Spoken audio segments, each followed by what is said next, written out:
Hey there, I'm Dave Karger here at the Entertainment Weekly and People Video Studio at the Toronto International Film Festival. I'm very happy to be here with Stephen Frears, the director of The Lost King, and Steve Coogan, who stars in it and co-wrote the screenplay. Hello to you both, and congratulations on being here in Toronto. Thanks very much. Thank you. I love this because it's something of a Philomena reunion, a movie that, of course, was nominated for Best Picture almost a decade ago, which you directed, Stephen, and you wrote and starred in, Steve. Had the two of you stayed in close touch in the 8 or 9 years since?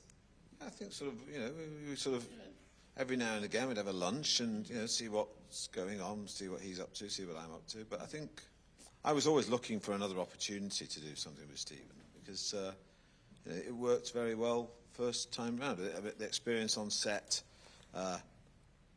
8, 9 years ago, whatever it was it 10, is it? But when did we make it? Well, we did make it 10 years ago, he's right. Yes. It was enjoyable, and so I thought at some point something would come along that Stephen would like that we'd written, and this, and the Lost King was it. And we managed to wrestle him to the floor, and he agreed to direct it.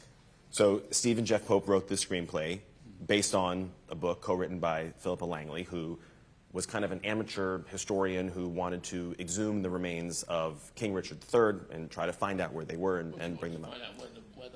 She wanted to find out where the body was. Right. And indeed, by putting everything together, she worked out and got it right within 3 feet.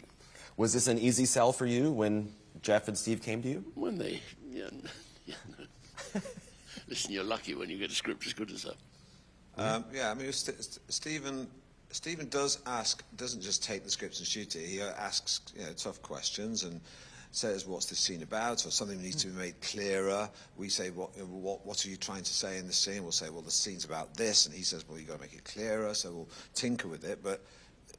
And then even on set, there'll be sort of minor adjustments, and I'm there because, well, sometimes I'm there because I'm in it as well. Right. So it's a one-stop shop for Stephen.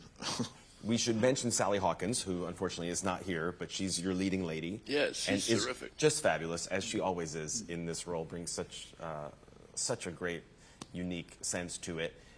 What, if anything, Stephen, did Sally bring to this role of Philippa that maybe you didn't expect when you heard about it or read it? The truth is that she fell in love with a fish. Yes, Shape of Water. Right? Yes, she did do that. If you want someone to fall in love with a fish, yeah, or a dead king, she's your woman. I don't know how you explain that. In other words, something that seems quite eccentric and difficult, she can do. Well, that's quite unique, isn't it? Yeah. Obviously, Steve, I have to admit, I'm not familiar with Philippa's book, so I was very intrigued in the film that she actually is visited by the apparition, essentially, of King Richard III. Did Philippa write about feeling the presence of the real man? Well, we didn't especially do her book, although we sort of took bits from it. We sort of spoke to Philippa about her life and her experience, and the film really, as much as it's about looking for the body of a dead king who's been missing for 500 years, it's also about a woman trying to find out who she is, and those two things sort of come together.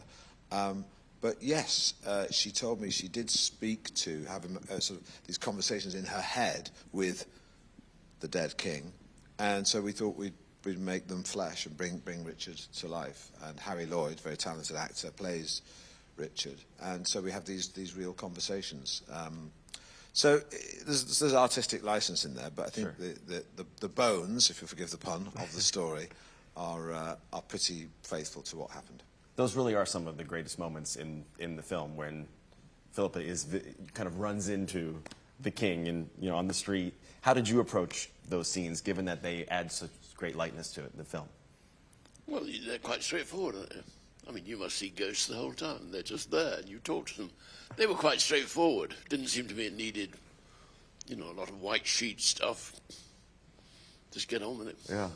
Well, that is kind of one of the themes of the movie, is that we never really know our heroes, right? We think we have an idea of them, but they're impossible to know, whether they're deceased or whether they're still alive. Is that something that was interesting for you to explore? I think, for me, it wasn't so much that...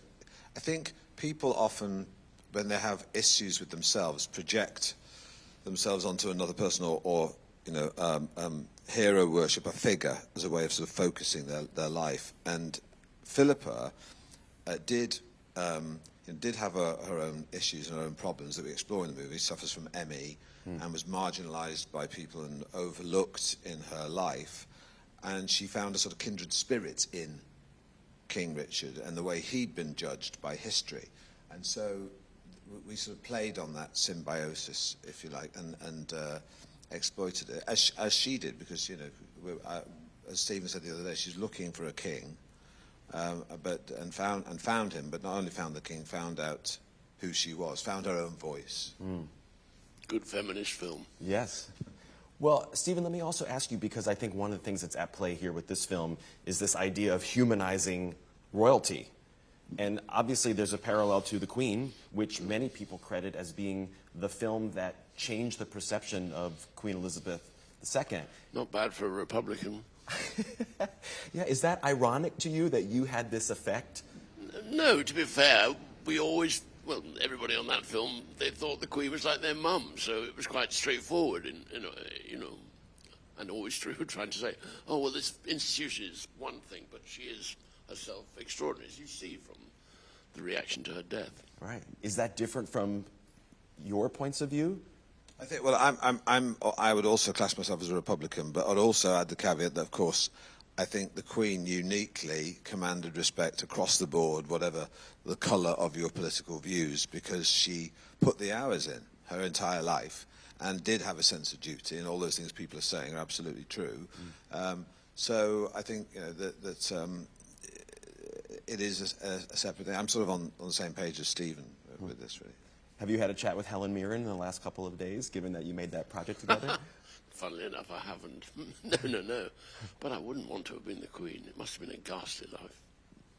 Well, you made a lot of people change their minds about her. So it's all my fault. Well, I think Stephen sort of looks at, when he directs things, looks at people as human beings, whoever they are and wherever they are, and which is what a good dramatist should do. Humanise people. There you are, you heard it from him. Absolutely. Well, congratulations on The Lost King. Enjoy yourselves here in Toronto.